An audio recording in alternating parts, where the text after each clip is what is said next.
শতরূপ ইতিমধ্যেই যেটা দেখা যাচ্ছে যে ইডির তরফ থেকে অনেকগুলো দাবি করা হয়েছে পুরো বিষয়ে, ভুয়ো কৃষক দেখিয়ে ৪৫ কোটি টাকা হাতিয়ে নেওয়া ইত্যাদি। এক তো এই টাকা, ভরি ভরি টাকার বিষয়ে তার উৎস সন্ধানে ইতিমধ্যেই ইডি নেমেছে, তদন্ত করছে। কোথাও কি মনে হচ্ছে এই সময়টা কেন এক? দ্বিতীয়ত, কোথাও কি তদন্তে গড়িমসি কি? দেখো, এই সময়টা কেন এক, এখন ব্যাপারটা হচ্ছে কি, যখন ভোটের আগে কোনো তদন্ত হয়, কোনো গ্রেপ্তারি হয়, তখন তৃণমূল বলে ভোটের ঠিক আগে কেন, আবার এখন ভোটের ঠিক পরে হচ্ছে। এখনও যদি তৃণমূলের সময় নিয়ে আপত্তি থাকে, তাহলে তৃণমূলই ঠিক করে দিক যে ওদেরকে কখন ধরা যাবে আর কখন ধরা যাবে না।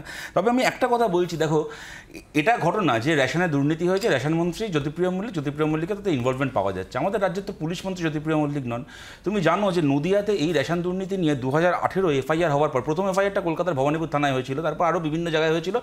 নদিয়ায় 3টে এফআইআর হওয়ার পরে যে কুইন্টাল রেশনের চালের বস্তা পুলিশ বাজেয়াপ্ত করেছিল, তুমি চিন্তা করতে পারো হিলাদিত্য, চুরি যাওয়া সেই চালকে বাজেয়াপ্ত করার পরে পুলিশ সেগুলোকে স্টোলেন গুডস হিসেবে না দেখিয়ে ওগুলোকে হচ্ছে আনক্লেমড প্রপার্টি, আনক্লেমড গুড হিসেবে দেখালো। দেখিয়ে যেটা হলো, ওই জিনিসগুলো যা চুরি করেছিল তাদের ধরা পড়ার কোনো রকম সম্ভাবনাকে একেবারে সমূলে বিনষ্ট করে দিল।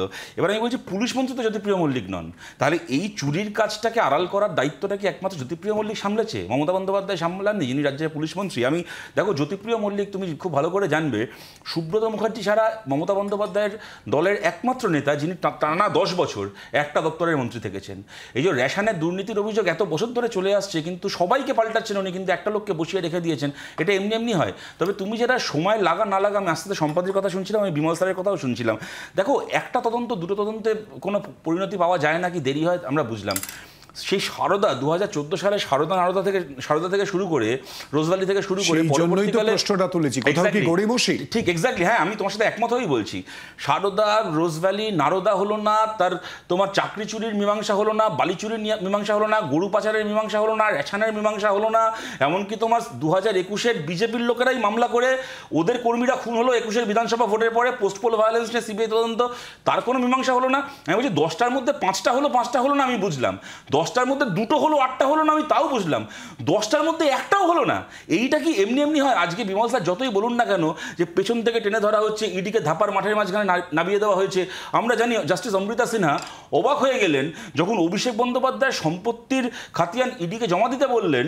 ইডি জমা দিল, অমৃতা সিনহা অবাক হয়ে জিজ্ঞেস করছেন, অভিষেক ব্যানার্জির যে নিজের সম্পত্তি নিজে ডিক্লেয়ার করেছে নিজের ইলেকশন এফিডেভিটে, আপনারা সেই কটা পর্যন্ত আমার কাছে এনে সাবমিট করেননি? তার বাইরে কিছু থাকলে সাবমিট করা না করা তো পরের কথা।